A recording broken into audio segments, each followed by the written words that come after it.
Salut à tous les fanzoniens et fanzoniennes qui me suivent sur ma chaîne, bienvenue, j'espère que vous allez bien, que vous avez passé de très bonnes vacances, mais en tout cas ça a été à merveille, en plus on a eu du soleil tout le temps, c'était génial. Donc voilà, petite vidéo un peu particulière, on va pas parler d'actualité NBA si on veut dire ça comme ça, mais on va plutôt faire un comparatif entre deux joueurs de légende. Alors vous l'avez déjà deviné, je pense qu'il y en a eu déjà plein de vidéos faites sur ce fameux débat, qui est le meilleur entre Michael Jordan et LeBron James. Alors, il y aura toujours les pros Jordan, il y aura toujours les pros LeBron. Donc voilà. Après, moi j'aime bien les deux joueurs, hein. Concrètement, pour moi c'est les deux meilleurs joueurs de la planète NBA de tous les temps, avec quelques autres quand même, faut peut-être pas exagérer. Mais voilà, c'est vraiment le comparatif à faire et c'est pas facile de le faire. Il y en a plein qui ont dit oui, on peut pas comparer deux joueurs, deux monstres comme ça, qui ont un jeu totalement différent et qui ont joué à deux époques totalement différentes. Je le comprends, c'est complètement normal. Moi, c'est juste, je veux bien vous faire comprendre ça, c'est juste au niveau statistique. Donc voilà, j'ai choisi pas mal de catégories différentes pour avoir le champ d'action le plus large possible pour pouvoir justement comparer ces deux légendes de NBA. Donc voilà, on va commencer tout de suite par la première catégorie, donc c'est le nombre de récompenses, enfin pas de récompenses, mais de titres gagnés, de saisons jouées, de playoffs joués, de All-Star Game joués. Donc voilà. Après, je tiens à préciser que avant de commencer ce comparatif, j'ai décidé de comparer ces deux joueurs sur le même nombre de saisons jouées. Sinon, je vois pas l'intérêt s'il y en a un qui a 17 saisons jouées et l'autre 9. Bon, je veux dire, rien qu'au niveau des points, ça va pas être possible. Donc voilà. Là, à l'heure actuelle, le classement est fait avec 15 saisons effectuées chacun. Donc voilà. On va commencer par la première catégorie, qui sera donc la catégorie championnat et saison. Donc du coup, le nombre de titres NBA, évidemment, LeBron James en a gagné 3 et Michael Jordan en a gagné 6. Donc léger avantage déjà pour le numéro 23 des Bulls. Ensuite, je vous l'ai dit il y a 2 secondes, donc le nombre de saisons effectuées par les deux joueurs, donc 15 partout. Le nombre de playoffs joués par les deux joueurs, 13 partout. Encore une égalité parfaite, donc pour l'instant ça se tient un petit peu. Et le nombre de All-Star Games joués, il s'agit exactement, encore une fois, égalité, 14 All-Star Games joués chacun. Donc voilà, dans cette première catégorie, on a un léger avantage, assez conséquent quand même, parce que bon, 3 titres de différence, c'est quand même énorme.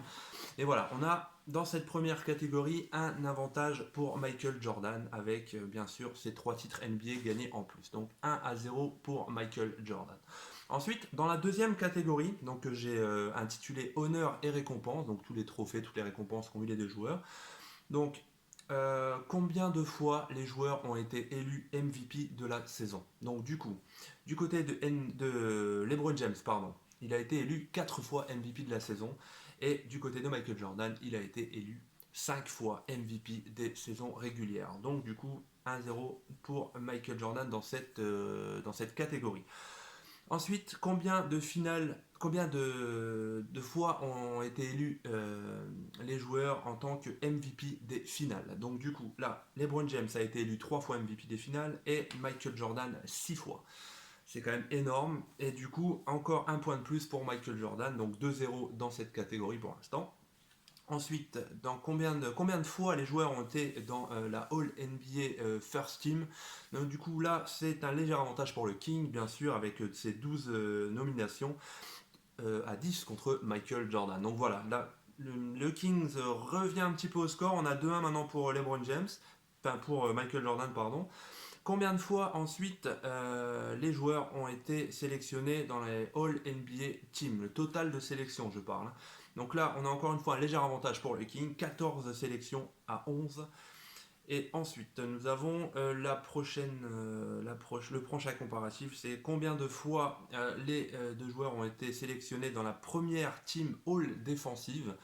Donc là, un léger avantage quand même pour Michael Jordan, 5 pour LeBron James et 9 pour le numéro 23 des Bulls. Ensuite, combien de fois de total de sélection, je dis bien, ont été élus ou été sélectionnés les deux joueurs dans les All Defensive Team, que ce soit la première, la deuxième ou la troisième. Donc là, c'est encore une fois un avantage pour le numéro 23 des Bulls, 9-6. Combien de fois les joueurs ont été élus défenseurs de l'année? Donc là, une fois pour Michael Jordan, jamais pour LeBron James, donc encore un point de plus pour Michael Jordan. Combien de fois ils ont été élus meilleur marqueur de la NBA? Donc là, c'est 10 fois pour Michael Jordan et une fois pour LeBron James. Donc là, gros avantage pour MJ.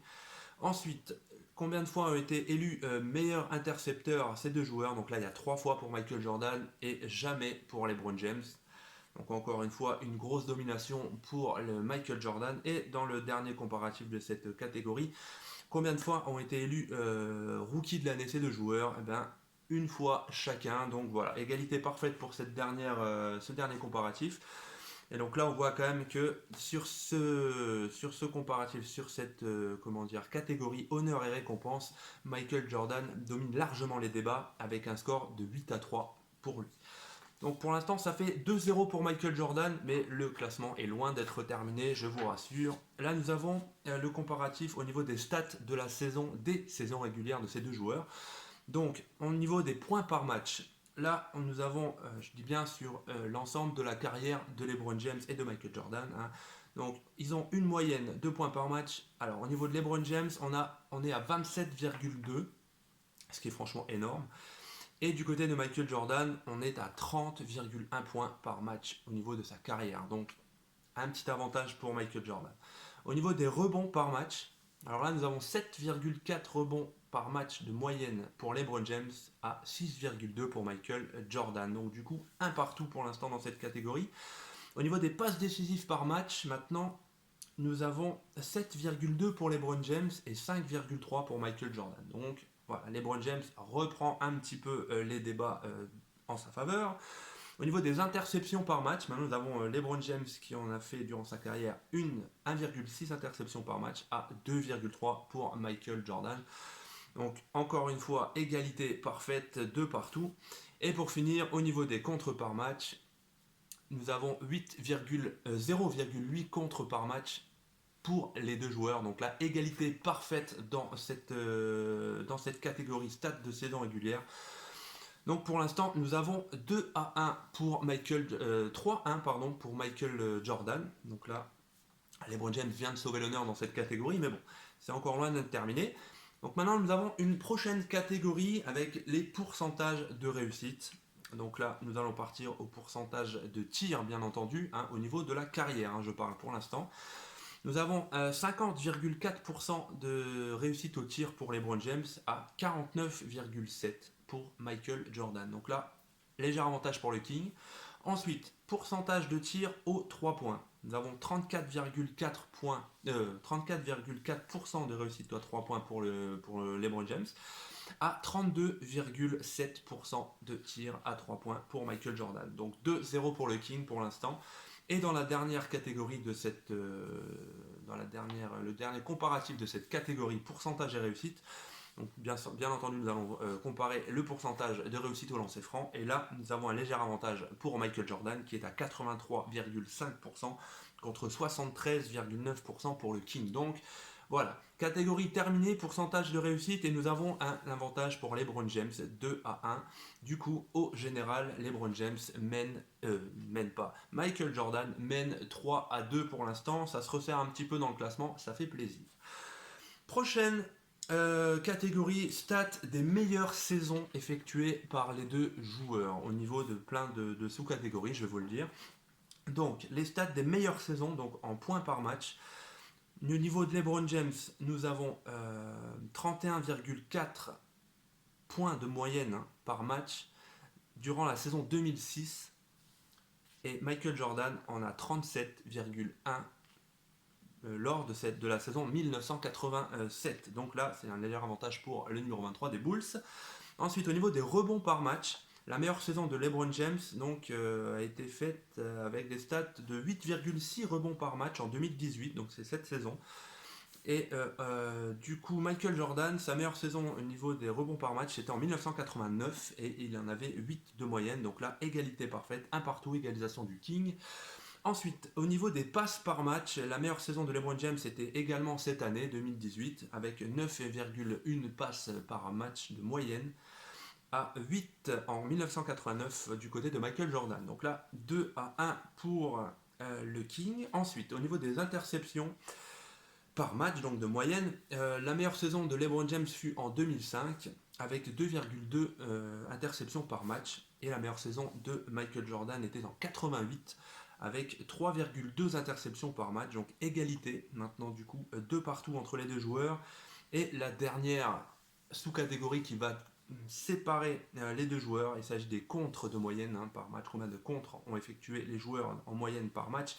La meilleure saison de LeBron James fut en 2009 avec 1,1 contre par match, contre 1,6 contre par match du côté de Michael Jordan, et une saison qu'il avait, une stat qu'il avait fait en 1988. Donc là, avantage léger pour Michael Jordan dans cette catégorie stat des meilleures saisons. Donc là, 4-2, le numéro 23 des Bulls s'échappe de nouveau un tout petit peu.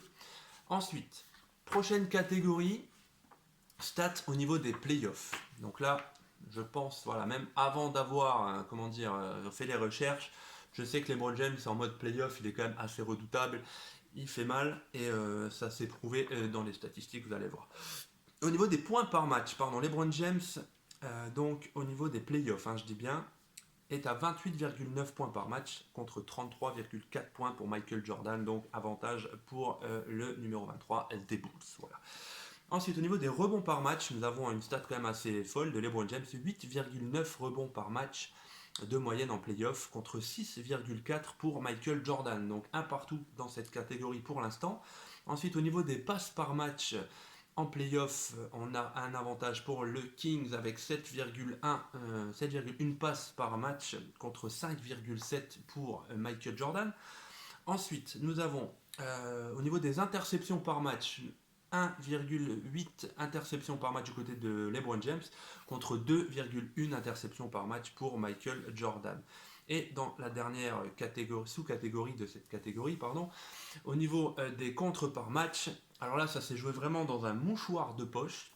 Alors combien de contres en moyenne a fait LeBron James en playoff? C'est 1 contre par match contre 0,9 contre par match du côté de Michael Jordan. Donc là, avantage 1-0, donc 3-2 dans cette catégorie stat playoff pour LeBron James. Donc du coup, au général, LeBron James n'accumule qu'un petit point de retard maintenant. Donc nous sommes à 4-3 au classement général pour l'instant. Donc ça se resserre un petit peu. Ensuite, les stats totales. Donc là, c'est-à-dire total de points en carrière au niveau des playoffs, je dis bien. Donc, total de points pour LeBron James qui accumule 6911 points en playoff contre 5987 pour Michael Jordan, donc 1-0 pour LeBron James dans cette sous-catégorie. Ensuite, total de rebonds 2122 contre 1152 pour Michael Jordan, donc là 2-0 pour le King dans cette catégorie. Au niveau des passes décisives, LeBron James en a accumulé 1687 contre 1022 pour Michael Jordan, 3-0 pour LeBron James. Au niveau des interceptions, 419 interceptions pour LeBron James, 376 pour Michael Jordan, 4-0 pour le King. Et au niveau des contres, 332 pour LeBron James contre 158 pour Michael Jordan. Donc résultat sans appel, les stats totales au niveau des playoffs, 5-0 pour LeBron James. Égalité parfaite au général, 4 partout, donc franchement, on est plutôt bien. Ça laisse une fin de comparatif un petit peu plus serré et avec un léger suspense. Bon, après, on va rien gagner dans l'histoire, mais bon, c'est pas grave, c'est bien de se faire des petits suspens comme ça. Au niveau, du pourcentage de réussite maintenant, au niveau des playoffs, je parle toujours, on n'est plus en saison régulière, on est en playoffs. Au niveau du pourcentage de réussite au tir de LeBron James, il en est à 49,1%. Contre 48,7 pour Michael Jordan, donc 1-0 pour le King. Au niveau des pourcentages à 3 points, on est à 33,2% pour les deux. Donc là, du coup, 2-1 pour LeBron James.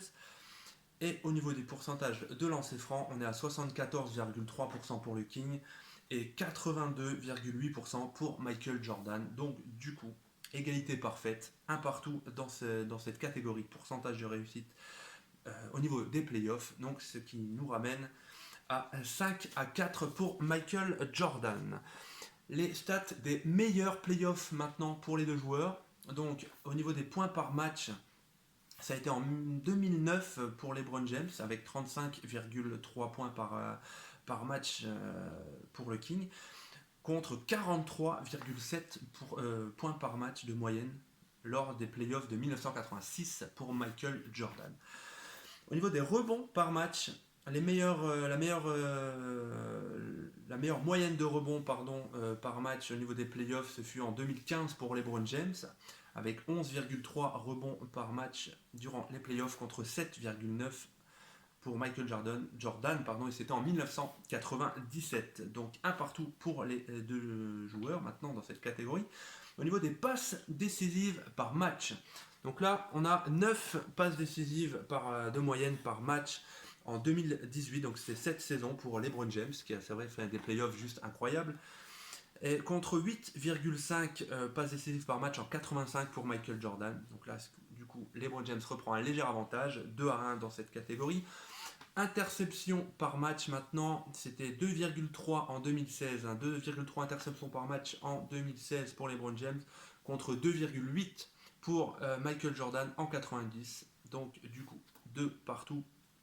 Et pour la dernière sous-catégorie, des stats des meilleurs playoffs, c'est-à-dire les contres par match. Donc nous avons 1,8 contres par match en 2010, et les meilleurs playoffs au niveau des contres pour LeBron James, contre 2,3 contres par match en 87 pour Michael Jordan. Encore une fois, donc une catégorie remportée par Michael Jordan. Donc du coup, on arrive à un score de 6-4, je crois. Voilà, 6-4 pour Michael Jordan. Et il reste plus beaucoup de catégories, je crois. Ouais, c'est un petit peu serré. Donc voilà. Allez, total de points en carrière maintenant. Alors là, c'est les stats générales. Hein. C'est là où j'ai galéré un petit peu à trouver un peu tous ces stats. Parce qu'il y a des stats qui étaient erronés, il y a des stats qui étaient plus à jour. Donc c'était un peu compliqué. Donc ça m'a donné quand même pas mal de fil à retordre. Je pense avoir approché la vérité. Donc du coup, au niveau des points, on a bien sûr LeBron James qui en a accumulé 31 038, qui est 7e meilleur scoreur NBA all-time de tous les temps, contre 32 292 pour Michael Jordan, qui est actuellement le 4e meilleur marqueur NBA de tous les temps. Donc là, un léger avantage pour Michael Jordan. Au niveau des rebonds, on a 8208 rebonds pour LeBron James, contre 6672 pour Michael Jordan. Il est 120e Michael Jordan. J'ai pas réussi à avoir les stats au niveau des rebonds, le classement au niveau de LeBron James. Donc là, ça fait un partout pour les deux joueurs, bien évidemment. Au niveau des passes décisives maintenant, nous avons 8000. J'ai arrondi parce que j'ai pas réussi à trouver le chiffre exact. 11e meilleur passeur de tous les temps, LeBron James, contre 5633 pour Michael Jordan, 44e meilleur passeur de tous les temps. Au niveau des interceptions maintenant, il s'agit de 1865 interceptions durant sa carrière pour LeBron James pour l'instant. Et il est 16e meilleur intercepteur de tous les temps, contre 2514 interceptions pour Michael Jordan, qui est 3e meilleur intercepteur de tous les temps pour l'instant. Au niveau des contres maintenant, on a 888 contres pour l'instant pour LeBron James à 893 pour Michael Jordan. Donc Michael Jordan est 102e meilleur contreur de tous les temps, contre LeBron James qui est 115e maintenant. Donc, mais bon, sa carrière n'est pas encore terminée, il va pouvoir un petit peu grimper dans les échelons encore, je pense. Au niveau des 3 points, LeBron James en a inscrit 1616. Il est 20e meilleur score à 3 points de tous les temps, contre 581 pour Michael Jordan, qui est 197e meilleur tireur à 3 points de tous les temps au niveau NBA. Au niveau des lancers francs, alors là, c'était un peu plus serré. Donc LeBron James en a inscrit 6862, donc c'est le 9e plus important scoreur au niveau des lancers francs all-time, contre 7327 lancers francs inscrits pour notre cher Michael Jordan, qui est 5e meilleur tireur de lancers francs de tous les temps. Et au niveau des triples-doubles, j'ai voulu faire une petite sous-catégorie en plus. Donc combien de triple-doubles pour LeBron James? Il y en a eu 73, quand même, c'est énorme. Il est 6e meilleur joueur à avoir fait les triple-doubles, donc 73 pour LeBron James contre 28 seulement pour Michael Jordan. Il est 14e meilleur joueur dans cette sous-catégorie. Donc score final, 4 partout. Donc voilà, encore, du coup ça fait un partout pour les deux joueurs. Et voilà, donc je pense qu'on a fini avec, voilà, avec ce classement. Donc nous avons clairement un léger avantage de un petit point pour Michael Jordan. Donc voilà, c'est vraiment, je parlais vraiment juste au niveau statistique. Donc c'est vraiment, voilà, c'est pas vraiment révélateur, mais voilà. Au niveau statistique, Michael Jordan est encore légèrement supérieur, mais alors vraiment de pas grand chose, à LeBron James sur le même nombre, comment dire, d'années de carrière. Donc après, ça veut, voilà, après forcément, LeBron James, s'il joue encore 3 4 ans, 5 ans, il va pouvoir dépasser Michael Jordan dans plein de catégories. Mais au niveau des statistiques, au même nombre de carrières, voilà, Michael Jordan est encore un légèrement, voilà, vraiment de 1 point. Mais après, voilà, c'est mes stats à moi, c'est les stats que j'ai fait. Après, on peut en trouver d'autres encore, des stats pour donner un avantage peut-être à LeBron James. Mais c'est sur les principales stats que j'ai trouvées. Voilà, j'ai voulu faire ce comparatif. Maintenant, ça ne veut pas forcément dire que Jordan est vraiment meilleur que James. Hein. Attention, voilà, c'est vraiment sur ces stats-là que, effectivement, le numéro 23 de Chicago Bulls est meilleur que le numéro 23 de Cleveland et de Lakers maintenant, bien évidemment. Après, j'ai refait des stats un petit peu, enfin j'ai refait des stats, j'ai repris des stats juste à but d'information, hein, pour vous rappeler les meilleurs scoreurs, voilà, au niveau des palmarès, hein, de tous les temps. Donc j'ai fait des top 3, hein, ça sera plus rapide comme ça. Donc du coup, le meilleur scoreur, les 3 meilleurs scoreurs de tous les temps.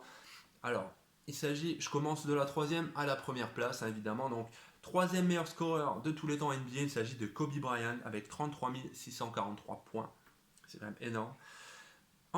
Sur la deuxième marche du podium, nous avons Karl Malone avec 36 928 points. Et bien évidemment, à la première place de ce classement de meilleur scoreur all-time, il s'agit de Karim Abdul-Jabbar avec 38 387 points. Donc voilà, avant que ce record soit battu, il peut encore se passer une paire d'années. Mais je pense que si LeBron James carbure comme il carbure tous les ans, il peut peut-être s'en rapprocher dangereusement quand même. Au niveau des meilleurs passeurs all-time, donc sur la troisième marche du podium, on retrouve Steve Nash avec 10 335 passes décisives.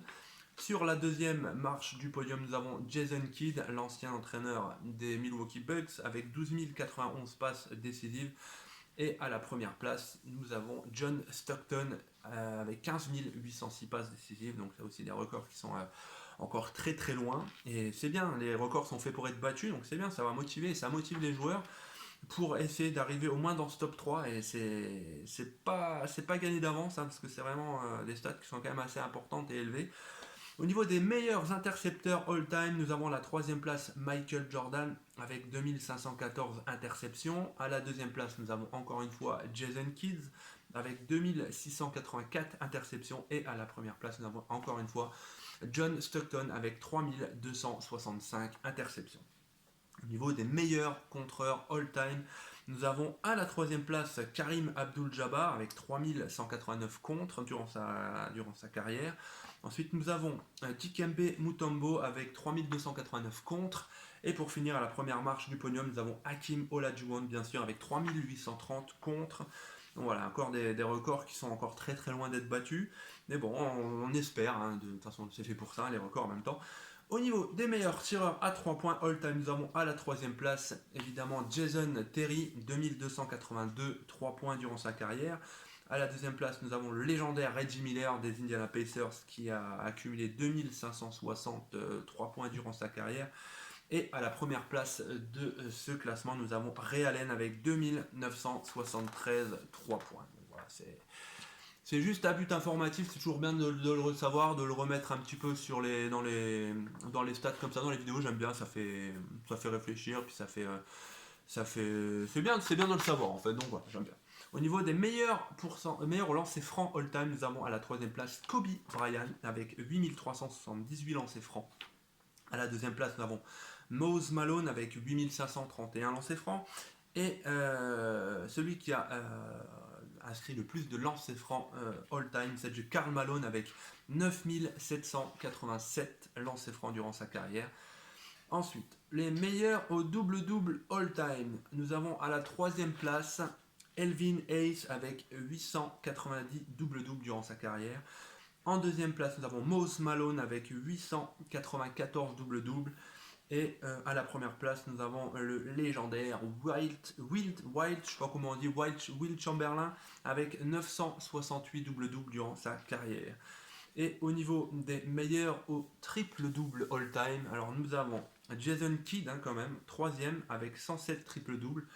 Nous avons Magic Johnson à la deuxième place de ce classement avec 138 triple-double. Et en première place, nous avons évidemment Oscar Robertson avec 181 triple-double durant sa carrière. Et le joueur encore en activité le plus proche, bien évidemment, il s'agit de Russell Westbrook, qui est à la 4e place de ce classement, à 3 petits triple-doubles de Jason Kidd.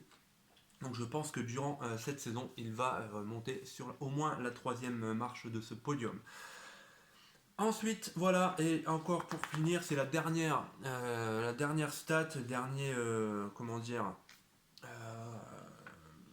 les derniers classements, enfin plutôt des stats au niveau informatif. Nous avons, j'ai recherché savoir s'il y avait eu des quadruples doubles, et effectivement, il y en a eu. Et du coup, j'en ai eu 4 en saison régulière, donc à ce jour, 4 connus du coup à ce jour en saison régulière. Il s'agit de Nate Turmont, le 18 octobre 1974 avec Chicago contre Atlanta. Donc il a fait 22 points, 14 rebonds, 13 passes et 12 contres après prolongation. Donc voilà, ça a un petit avantage quand même pour augmenter un peu ses stats personnels. Ensuite, nous avions Alvin Robertson, le 18 février 1986, avec San Antonio contre Phoenix, qui a inscrit 20 points, 11 rebonds, 10 passes et 10 interceptions. Ensuite, nous avons Hakeem Olajuwon, un peu plus récemment, le 29 mars 90 quand même, avec Houston contre Milwaukee, avec 18 points, 16 rebonds, 10 passes décisives et 11 rebonds. Et pour le dernier, nous avons David Robinson, le 17 février 94 avec San Antonio contre Détroit. 34 points, 10 rebonds, 10 passes et 10 contres. Donc voilà, des stats quand même assez impressionnantes. Je me demande si les joueurs de notre époque sont capables de réaliser un quadruple double. On s'y approche, on s'y est approché la saison dernière avec Russell Westbrook. Mais bon, est-ce que un joueur est encore capable et peut encore faire un quadruple double à notre époque? Franchement, vous pouvez le marquer dans les commentaires. Donc voilà, la vidéo touche à sa fin, j'espère que vous avez un peu apprécié. Voilà, c'est vraiment un débat au niveau statistique, il n'y a rien de concret, mais j'avais envie de faire un petit peu le test et faire la petite vidéo là avec vous. Donc voilà, n'hésitez pas à lâcher un petit commentaire dans les commentaires, tout simplement. À vous abonner, alors je sais jamais de quel côté aller, on va dire que c'est celui-là, avec la petite cloche pour être notifié à chaque fois que je mets une vidéo sur ma chaîne. Je vous remercie encore beaucoup de me suivre, de vous être abonné. Merci de votre confiance et je vous remercie d'avoir regardé cette vidéo. Et puis je vous donne rendez-vous très prochainement pour certainement un épisode 2 pour les transferts, pour mettre un jour, pour faire un petit peu le point sur ce qui s'est passé aussi, parce que ça a encore bougé. Donc voilà, je vous remercie beaucoup d'avoir regardé cette vidéo et puis je vous dis à très très bientôt les amis. Ciao ciao.